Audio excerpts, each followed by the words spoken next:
अच्छा, तो इस वीडियो में हम देखेंगे कि रिकॉर्ड को डेटाबेस में इंसर्ट कैसे करना है। इसके लिए पहले काम जो आपने करना है, ये जो कंट्रोल पैनल है ज़ेम का, इसमें ये जो पहले दो मॉड्यूल्स हैं अपाची और MySQL, इन दोनों को कर लेने स्टार्ट। ये मैंने स्टार्ट इनको ऑलरेडी किए हुए। स्टार्ट करने के बाद आपने ब्राउज़र में आने, ब्राउज़र में आने के बाद आप लिखोगे localhost/php my admin। ये जो इधर :82 आपको लिखा हुआ नजर आ रहा है, ये आपने नहीं लिखना, जस्ट आप लिखोगे localhost/php my admin। इसको आप इंटर कर लोगे।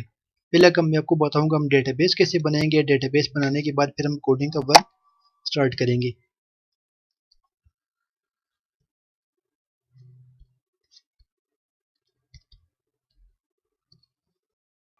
तो ये PHP में एडमिन हो गए ओपन। इधर हम अपनी डेटाबेस बनाएंगे।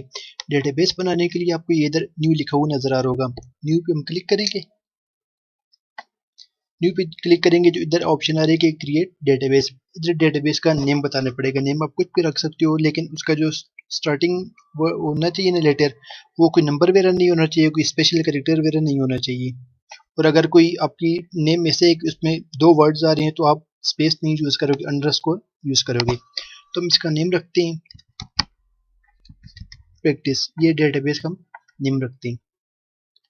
यार कि database practice has been created. तो आपको इधर ये जो लेफ्ट साइड पे नेम्स आ रहे हैं ना, तो इधर आपको अपनी डेटाबेस शो हो जाएगी, जैसे अभी इधर आ रही नजर। इस पे हम क्लिक कर लेते हैं। अब इधर आ रहा है कि क्रिएट टेबल। डेटाबेस हमारी बन गई है। अब जो नेक्स्ट प्रोसेस है वो टेबल क्रिएट करने के। तो टेबल का नेम पहले देना पड़ेगा। नेम हम इसको दे देते हैं यूजर्स का।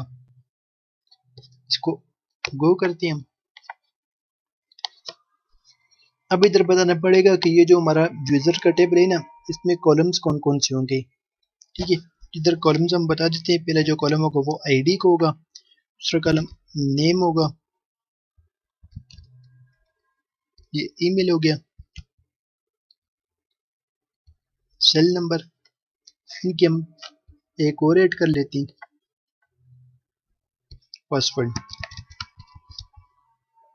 फिर इसकी बतानी पड़ेगी टाइप कि जो इसमें हम किस टाइप का डेटा इंसर्ट करेंगे, कि मतलब जो नेम वाली फील्ड होगी ना, इसमें जो डेटा आएगा ना उसकी टाइप क्या होगी। तो आईडी हमारी इंटीजर वैल्यू होगी, क्योंकि इसमें जैसे 1 2 3 4 ये नंबर इसमें स्टोर होंगे। इसके अलावा जो है ना, उसके हम टाइप वेरिएबल कैरेक्टर हम चूज कर लेंगे। वेरिएबल कैरेक्टर में नंबर्स भी आएंगे, अल्फाबेट्स भी आएंगे, स्पेशल कैरेक्टर सब कुछ आ सकते हैं। फिर उसके बाद इसकी लेंथ हमने देनी पड़ेगी। इंटीजर की लेंथ नहीं देंगे। उसके अलावा जो और जो डेटा टाइप होगी उसकी लेंथ वगैरह डिफाइन करनी पड़ेगी। इसको हम 100 इसकी लेंथ दे देते हैं।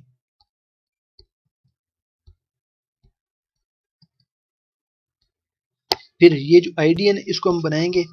एक तो ये जो आपको AI लिखा हुआ नजर आ रहा है ना, ऑटो इंक्रीमेंट, इसको हम चेक कर लेते हैं।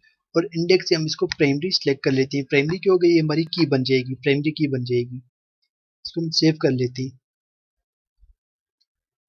सेव किया तो ये हमारा टेबल इधर क्रिएट हो गया। इसके अगर स्ट्रक्चर पे हम क्लिक करते हैं, ये आपको स्ट्रक्चर इसके नजर आ रही है। आईडी के प्राइमरी की क्या होता है कि ये जो इसमें रिकॉर्ड आएगा ना, वो डुप्लीकेशन उसमें नहीं होगी। लेट्स सपोज अगर एक रिकॉर्ड आ गया, किसी रिकॉर्ड की वैल्यू 1 है, तो वो जो 1 होगा ना, वो दोबारा टेबल में शो नहीं होगा, बस वो उसमें रिपीटिशन फिर नहीं होगी। और ऑटो इंक्रीमेंट जो किया था उसकी वजह से ये पहली जो रिकॉर्ड होगी उसकी आईडी, उसमें वैल्यू 1 आएगी, सेकंड में 2 आएगी, थर्ड में 3 आएगी। इस तरह ये इंक्रीमेंट होता जाएगा। और ये दूसरे हमारे कॉलम से।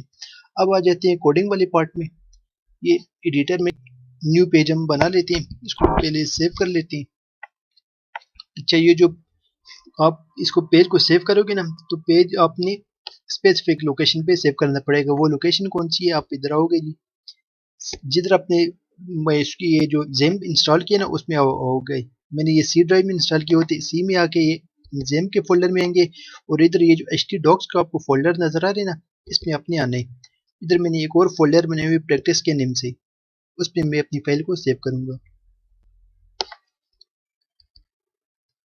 इधर आपने लिखने है फाइल का नेम,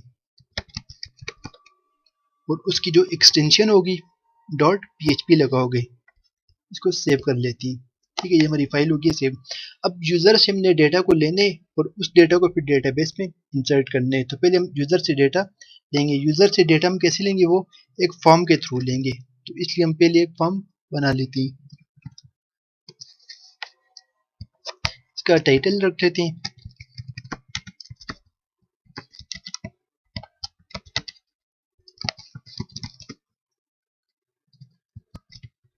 इसके टाइटल आ गया। अब हमने बनाने एक फॉर्म। फॉर्म बनाने के लिए पहले मैंने आपको बता दिया कि फॉर्म को हम टैग यूज करेंगे। इसमें दो चीजें बतानी पड़ती, एक एक्शन होगा। एक्शन में ये बताना पड़ेगा जब हम फॉर्म को सबमिट करेंगे ना तो ये डेटा किस पेज पे जाना चाहिए। अगर सेम पेज पे इसको रखना है तो आप इसको एम्प्टी भी छोड़ सकते हो, या उस पेज का नेम रख सकते हो। तो हमने इस पेज का नेम रख लिए। जो सेकंड इसमें बताना पड़ेगा एट्रीब्यूट, वो बताना पड़ेगा मेथड का। मेथड दो तरह की होती है, एक पोस्ट होते हैं और दूसरा गेट मेथड होते हैं। अगर आप पोस्ट के थ्रू डेटा अगर पोस्ट के थ्रू आप डेटा सेंड करोगे ना तो वो आपको शो नहीं होगा, वो बैकग्राउंड में डेटा ये जा रहा होगा। लेकिन अगर आप गेट मेथड यूज करोगे ना तो जब आप फॉर्म को सबमिट करोगे ना तो जो डेटा होगा ना वो आपको ऊपर यूआरएल में शो हो रहा होगा। जिधर हम मेथड यूज कर लेते हैं पोस्ट। इसमें आके फिर हम अपना एक लेबल लगा लेते हैं, इसमें यूजर नेम लिख लेते हैं और इसमें फील्ड बना लेते हैं इनपुट फील्ड। इनपुट फील्ड बनाने के लिए इनपुट का टैग होता है, इसमें टाइप डिफाइन करनी पड़ती है। टाइप हम इसकी टेक्स्ट रख लेते हैं और इस फील्ड का नेम क्या होगा, नेम ये यू नेम हम उसको कह देते हैं कि इसमें यूजर का नेम आएगा। इधर दो लाइन ब्रेक देते थे ताकि ये लाइन पे शो नो। इसी को ही मैं कॉपी और पेस्ट कर लेता हूँ।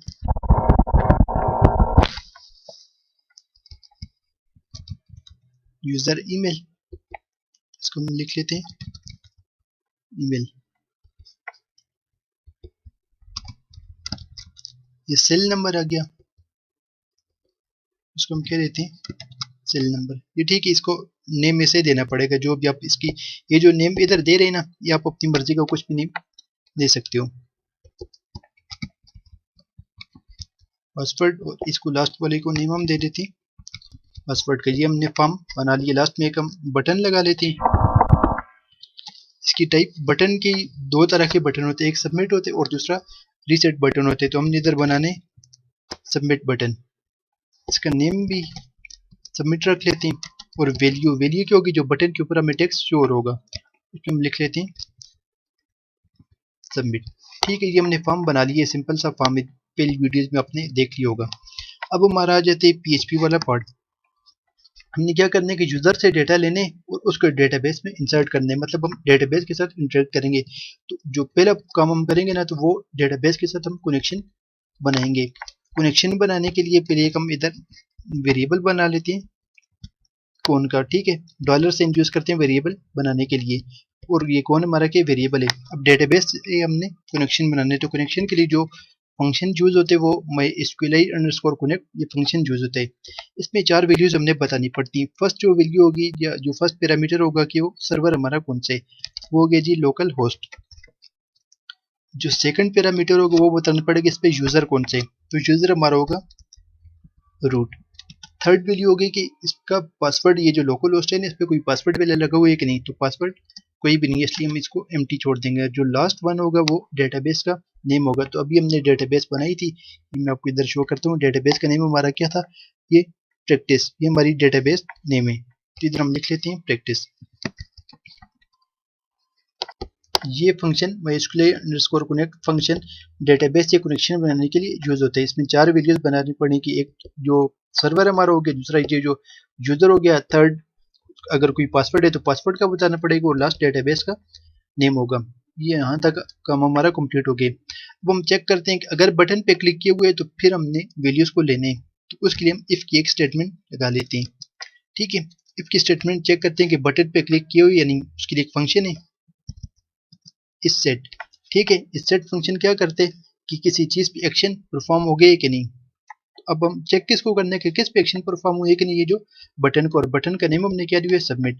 तो इसको हम कैसे इधर लिखेंगे, $_post submit.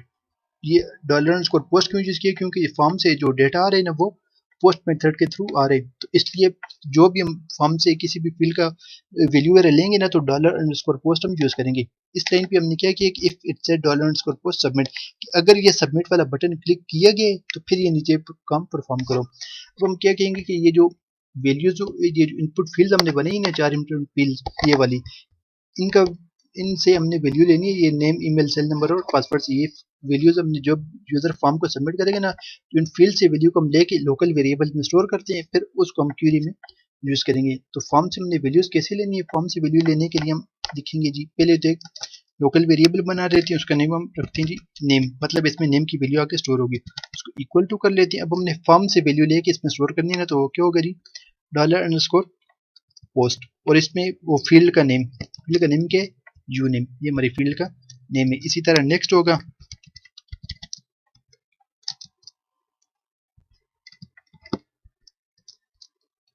Name, email, cell और पासवर्ड की हमारी 4 फील्ड्स हैं।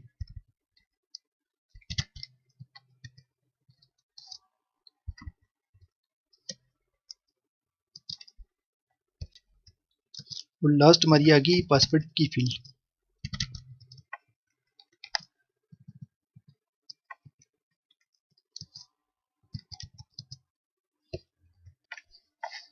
एक चीज का आपने ख्याल रखना पड़ेगा कि ये जो वैल्यूज है ना, ये जो अभी मैंने सेलेक्ट की हुई हैं, ये एग्जैक्ट वही होनी चाहिए, एग्जैक्ट सेम होनी चाहिए कि जो ऊपर हमने लिखे हुए हैं।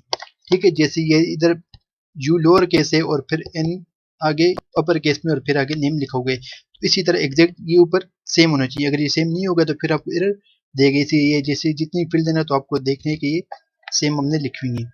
यहाँ तक हमारा काम हो गया। पहले हमने कनेक्शन इस लाइन पे बना लिए, कनेक्शन बनाने के बाद इस लाइन पे हमने चेक किया कि बटन पे क्लिक किए हुए है कि नहीं। अगर क्लिक किया हुआ है तो फिर हमने फॉर्म से वैल्यूज ले ली हैं। फॉर्म से वैल्यूज हम कैसे लेंगे, $_post के थ्रू। $_post क्यों यूज किए, क्योंकि जो फॉर्म का हमारा मेथड है ना, वो हमने पोस्ट को, वो मेथड हमने पोस्ट रखा हुआ, ये मेथड हमने इधर बताया था कि मेथड इक्वल टू पोस्ट। ठीक है, ये हमारा पोस्ट मेथड यूज किए, वैल्यूज हमने ले ली हैं। अब हमारा जो काम आ गया जी, वो क्यूरी हमने लिखेंगे। तो एक वेरिएबल बना लेते हैं क्यूरी का, इसमें हमने अपनी क्यूरी स्टोर करनी है।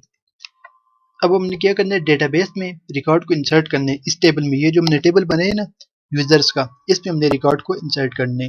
तो उसके लिए हम क्यूरी लिखेंगे इंसर्ट इनटू यूजर्स, के यूजर्स वाले टेबल में इंसर्ट कर लो। ठीक है, सेट नेम इक्वल टू, अब इधर क्या किया कि ये जो पहले लिखो ना कि इंसर्ट इनटू यूजर, के यूजर तुम्हारा क्या टेबल है, कि यूजर वाले टेबल में इंसर्ट कर लो रिकॉर्ड को। Set name equal to $name, कि ये जो हमारी नेम वाली फील्ड है ना, ये जो नेम का कॉलम है, इसमें कौन सी वैल्यू स्टोर कर लेनी है, ये वाली वैल्यू, कि मतलब इस वेरिएबल में जो भी यूजर ऊपर फॉर्म में सबमिट करेगा ना, तो नेम में उसने जो भी रिकॉर्ड दिया होगा ना, जो भी वैल्यू दी हुई वो इसमें आके स्टोर हो जाएगी। तो हम इधर कह रहे हैं कि ये जो कॉलम है हमारा टेबल में नेम का ना, उसमें ये वाला रिकॉर्ड जाके स्टोर कर लो। इसी तरह नेक्स्ट होगा ईमेल इक्वल टू $email,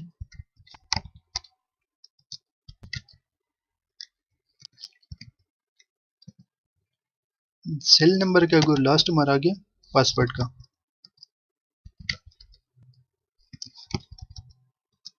ठीक है, ये हमारी क्वेरी कंप्लीट होगी।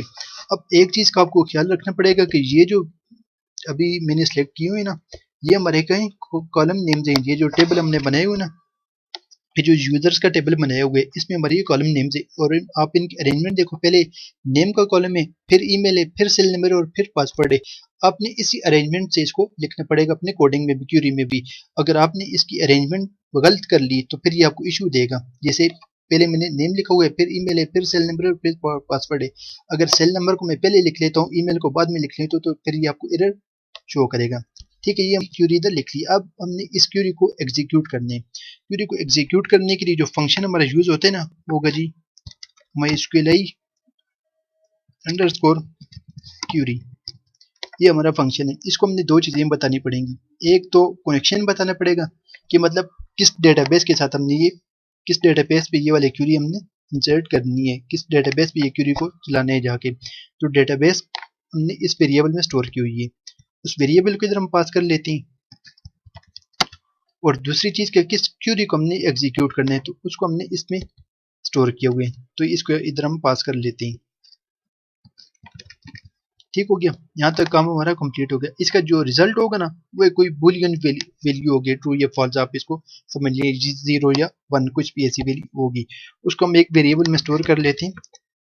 रिजल्ट में ऐसे हम लिख लेते हैं कि result equal to MySQL underscore query, मतलब इसमें जब ये सक्सेसफुली परफॉर्म हो जाएगी ना, अगर कोई एरर वगैरह हुआ तो इसमें कोई ट्रू वैल्यू आ रही होगी, और अगर इसमें कोई एरर वगैरह हुआ तो इसमें फॉल्स की वैल्यू आ रही होगी। अब हम एक नीचे इफ एल्स की स्टेटमेंट लगा लेते हैं। इधर हम चेक लेते हैं कि इफ डॉलर रिजल्ट कि मगर अगर इसमें ट्रू आ रही, अगर ये सक्सेसफुली एग्जीक्यूट होगी ना, कोई एरर वगैरह नहीं हो तो इसमें ट्रू होगा कि इफ ट्रू, तो फिर इधर हम इको कर लेते हैं रिकॉर्ड इंसर्टेड, और एल्स में हम लिख लेते हैं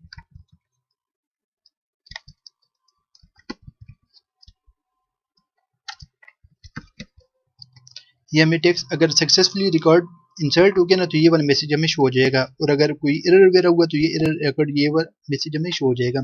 आपको मैं एक बार फिर एक्सप्लेन कर देता हूँ, तो फिर हम इसको रन करके देखते हैं। पहले काम हमने किया जी फॉर्म एक बनाए, फॉर्म में दो चीज़ों पर दी हुई है, एक तो उसके एक्शन दिए हुए और दूसरा मेथड दिए हुए। एक्शन में हमने बताना पड़ता है कि जब हम इस बटन को क्लिक करेंगे ना, जब हम बटन को सबमिट करेंगे तो ये फॉर्म का ये जो डेटा है ना वो किस पेज पे जाना चाहिए, तो उस पेज का नेम हम एक्शन में रखते हैं। एक्शन अगर आप एम्प्टी छोड़ोगे तो इसका मतलब होगा कि सेम पेज पे रिकॉर्ड होना चाहिए, या फिर आप सेम पेज का नेम भी रख सकते हो, और अगर किसी और पेज पे आपको सेंड करना है ये डेटा तो उस पेज के इधर नेम आ जाएगा।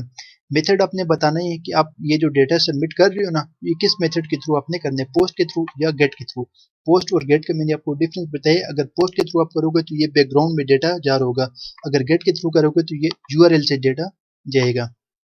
इसके बाद हमने इनपुट फील्ड बना लिए चार, उनका नेम ये दे दिए, एक का नेम हमने ये यूजर नेम हमने दे दिए, फिर ईमेल, ये सेल नंबर और पासवर्ड ये उसका नेम हमने दिया, और लास्ट में एक सबमिट बटन हमने बना लिए। इसके बाद ये PHP का टैग हमने स्टार्ट कर लिए। पहला काम जो किया वो हमने कनेक्शन बनाया डेटाबेस से। कनेक्शन हमने किसके थ्रू बनाते हैं, ये MySQL_connect ये फंक्शन यूज होता है कनेक्शन बनाने के लिए। इसमें चार चीजें हमने बताई हैं, पहला कि हमारा सर्वर कौन सा है, दूसरा यूजर कौन सा है, थर्ड उसका कोई पासवर्ड, ये पासवर्ड कौन सा, जब हम ये PHP में एडमिन को ओपन करेंगे ना तो उधर अगर कोई पासवर्ड लगा हुआ हो तो उस पासवर्ड को इधर यूज करते हैं, लेकिन जो बाय डिफॉल्ट उधर कोई पासवर्ड भी नहीं होता, अगर आप लगाना चाहो तो आप लगा सकते हो। और जो लास्ट होगा वो हमारी डेटाबेस का नेम होगा, ठीक है। इससे हमारा कनेक्शन बन जाएगा, जो कनेक्शन है ना उसको हम इस वेरिएबल में कर लिए स्टोर कर रहे हैं। इसके बाद हमने एक इफ की स्टेटमेंट लगाई है और इसमें चेक किए कि ये जो सबमिट वाला हमारा बटन है ना इस पर क्लिक किए हुए कि नहीं। ये $_पोस्ट ये आपने ये जो अंडरस्कोर और ये जो पोस्ट आगे लिखोगे ना ये अपर केस में लिखोगे, ये सुपर ग्लोबल वेरिएबल है, आपने इसको अपर केस में लिखेंगे, अगर आप इसको लोअर में लिखोगे तो ये आपको एरर देगा, ठीक है। इस लाइन पे हम चेक कर रहे हैं, इस सेट फंक्शन ये चेक करते हैं ना कि ये जो ऊपर हमारा बटन इसको जो दिया हुआ ना इस बटन पे क्लिक किए हुए कि नहीं, अगर ये इस बटन पे क्लिक कर लिए तो फिर ये नीचे वाला टास्क परफॉर्म होगा। ने क्या कि एक लोकल वेरिएबल बना लिए ये नेम का, और इसमें कौन सी वैल्यू स्टोर कर लिए, ये जो ऊपर फॉर्म से जो वैल्यू आ रही है ना वो वैल्यू ला के इस वेरिएबल में स्टोर कर लिए। और फॉर्म से वैल्यू हम कैसे लेते हैं, $_पोस्ट यूज करेंगे, फिर आगे उस जो फील्ड होगी उस फील्ड का नेम हम दे देंगे, जैसे इधर यू नेम दे दिए हमने। इसी तरह ये ईमेल और सेल और पासवर्ड की फील्ड्स के साथ हमने किए। इसके बाद हमने क्यूरी अपनी रन की, डेटा में डेटाबेस में हमने रिकॉर्ड को इंसर्ट करने हैं, इसके लिए इंसर्ट की क्यूरी यूज होगी। हमने कहा है कि इंसर्ट इनटू यूजर ये वाला यूजर के हमारे टेबल का नेम है कि यूजर्स वाले टेबल में इंसर्ट कर लो, फिर set name equal to $name की ये जो नेम वाला कॉलम है ना इसमें ये वाली वैल्यू, इसमें जो वैल्यू आ रही है उसको जाके इसमें स्टोर कर लो। इसी तरह जो ईमेल वाले जो कॉलम है हमारे टेबल का उसमें ये जो इस वेरिएबल में जो भी वैल्यू है उसको स्टोर कर लो, इसी तरह ये दूसरों को बताए। फिर हमने क्यूरी को एग्जीक्यूट किए, क्यूरी को एग्जीक्यूट कैसे करते हैं, MySQL_query इस फंक्शन के थ्रू क्यूरी को एग्जीक्यूट करते हैं। इसमें हमने दो चीज़ें बतानी पड़ती हैं, पहली चीज़ जो हमारी जिसमें कनेक्शन में स्टोर किए हुए, कनेक्शन ने डॉलर कौन के वेरिएबल में स्टोर किए हुए, और दूसरी जिसमें हमने अपनी क्यूरी स्टोर की है तो क्यूरी हमने इस क्यूरी के वेरिएबल में स्टोर की है। फिर इसको हमने इसका जो रिजल्ट होगा उसके रिजल्ट के वेरिएबल में स्टोर कर ली, जैसे कि मैंने आपको पहले बताया कि ये हमें कोई बुलियन वैल्यू रिटर्न करेगा, बुलियन 0 भी हो सकते हैं, 01 भी हो सकती है, फिर ट्रू और फॉल्स भी हो सकते हैं। इसलिए हमने इफ एल की एक स्टेटमेंट एक इधर लगा दी है। इफ में हम चेक करें कि डॉलर रिजल्ट की मतलब अगर ये ट्रू है तो ये वाले रिकॉर्ड हमें ये वाली लाइन प्रिंट कर लो, और अगर ये फॉल्स है तो ये वाला एल्स वाला पार्ट चल जाएगा। अब हमने इसको करने ये सेव कर लेते हैं, कंट्रोल एस से इसको सेव कर लिए। अब इस फाइल को हमने रन करने, फाइल को रन करने के लिए आपने इधर ब्राउजर में आना है, तो ब्राउजर में आके आपने लिखने लोकल होस्ट,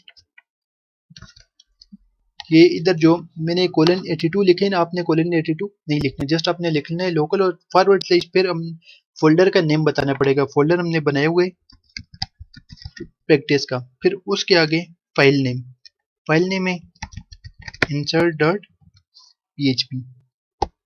ठीक है, फोल्डर ये पहले आप लोकल होस्ट लिखेंगे, फिर फॉरवर्ड स्लैश लगा कि फोल्डर नेम मेरा उस फाइल का नेम, इसको हम इंटर कर लेते हैं।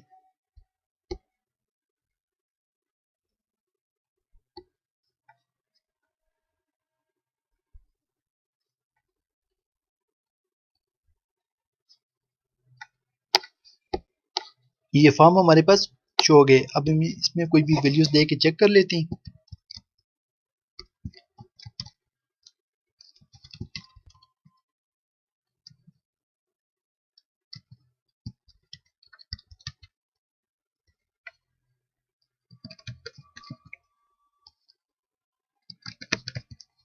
ये वैल्यूज इसमें दे दी, बल्कि इसकी जो पासवर्ड होगी ना, इसकी टाइप हम पासवर्ड रखेंगे। ये जो ऊपर फॉर्म हमने बनाए ना, इसकी टाइप हम पासवर्ड रखेंगे। पासवर्ड जब रखेंगे तो वो स्टेरिक उधर बन जाएगा। जैसे आप पासवर्ड वेर एंटर करते हैं ना, तो आपको पासवर्ड शो नहीं हो रहा होता ना, तो इसलिए हम इसकी टाइप भी पासवर्ड कर लेंगे।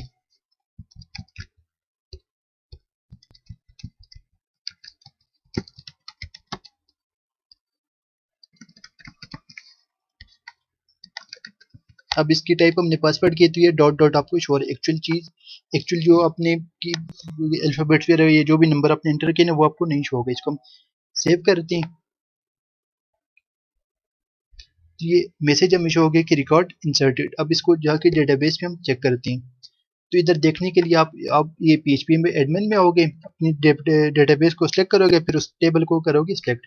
टेबल को सिलेक्ट करने के बाद ये जो ब्राउज का बटन है ना, इस पे आपने क्लिक करना है।